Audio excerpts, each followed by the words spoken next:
उड़ीसा में भुवनेश्वर के Baramunda bus stand के पास एक निजी बस में आग लगने से इसमें सवार 4 यात्री झुलस गए। सूत्रों ने कहा कि उड़ीसा के गंजम जिले के बरहामपुर से आ रही बस का एक टायर अचानक से फट गया, जिससे बस पुल से जा टकराए और इसकी इंजन में आग लग गई। हादसे के बाद यात्रियों को तुरंत बस से उतारा गया और दमकल कर्मियों को आग पर काबू पाने के लिए मौके पर बुलाया गया। राहत की बात यह है कि यात्री मामूली रूप से झुलसे हैं और उन्हें इलाज के लिए पास के एक अस्पताल में भर्ती कराया गया है। महाराष्ट्र के अमरावती में उमेश कोल्हे की हत्या में बड़ा खुलासा हुआ है। नूपुर शर्मा के समर्थन में पोस्ट करने की वजह से उमेश कोल्हे के कत्ल का ब्लैक फ्रीडम ग्रुप का कनेक्शन सामने आया है। ब्लैक फ्रीडम ग्रुप से ही उमेश कोल्हे की हत्या की साजिश की शुरुआत हुई।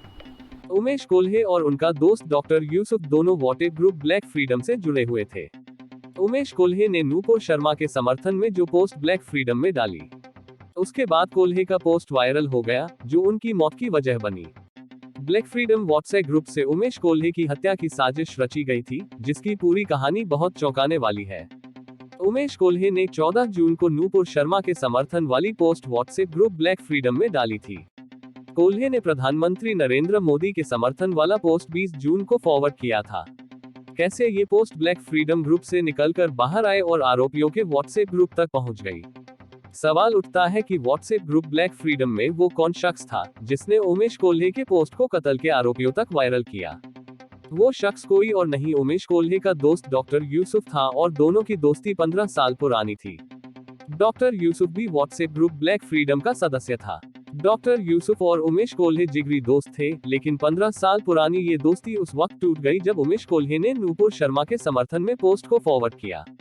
पुलिस के मुताबिक डॉक्टर यूसुफ ही वो शख्स था जिसने ब्लैक फ्रीडम ग्रुप में उमेश कोल्हे के पोस्ट को रहबरिया ग्रुप में भेज दिया, जिसमें हत्याकांड का मुख्य आरोपी इरफान खान भी एडमिन था।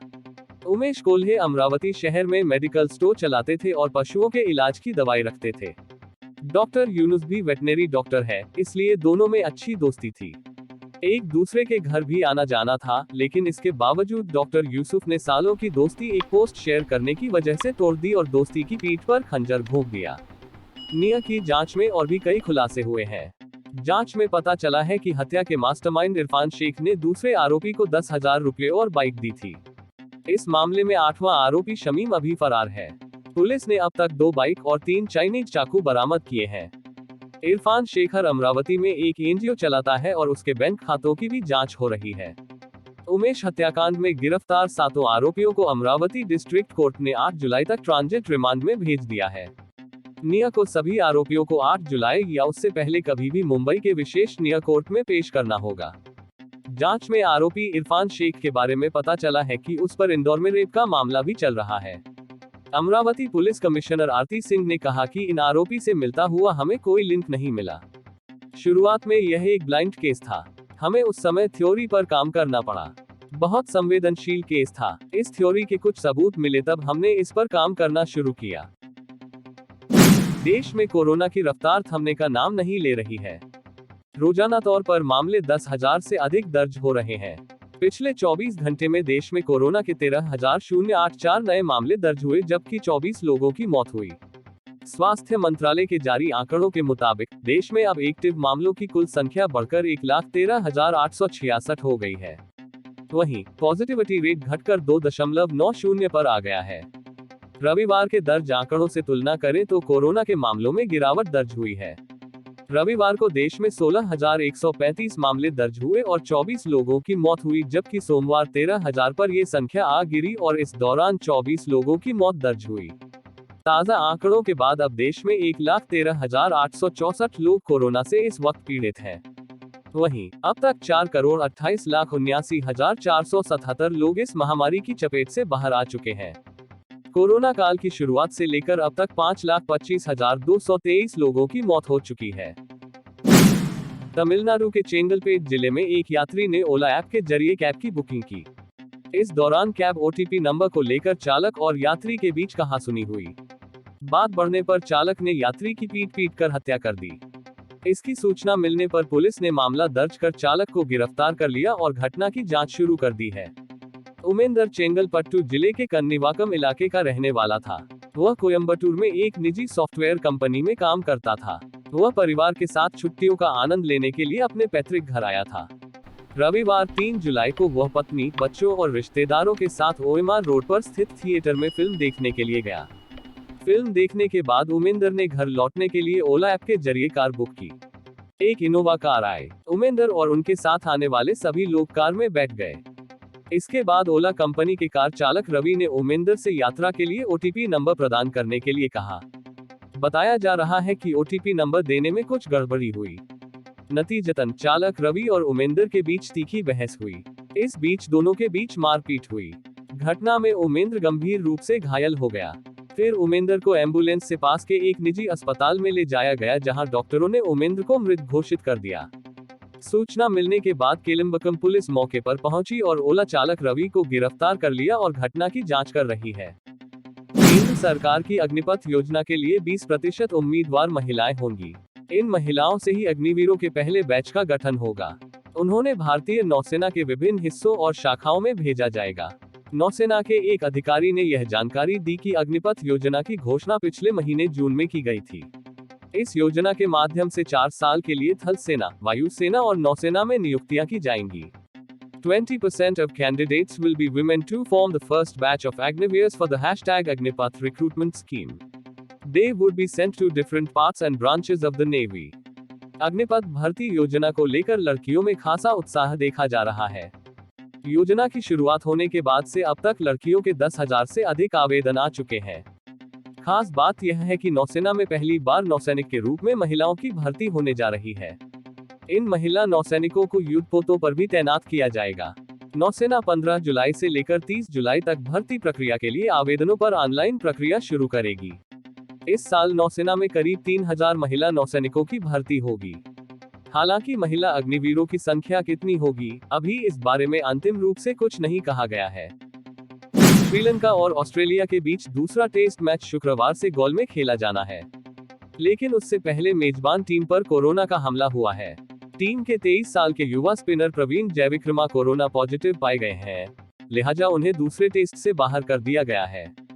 श्रीलंका क्रिकेट की ओर से बयान जारी कर कहा गया कि बाएं हाथ के स्पिनर में सेहत खराब होने की शिकायत की थी, जिसके बाद उनका टेस्ट किया गया। श्रीलंका क्रिकेट के मुताबिक जयविक्रमा को टीम के बाकी सदस्यों से अलग कर 5 दिन के भी टेस्ट किया गया।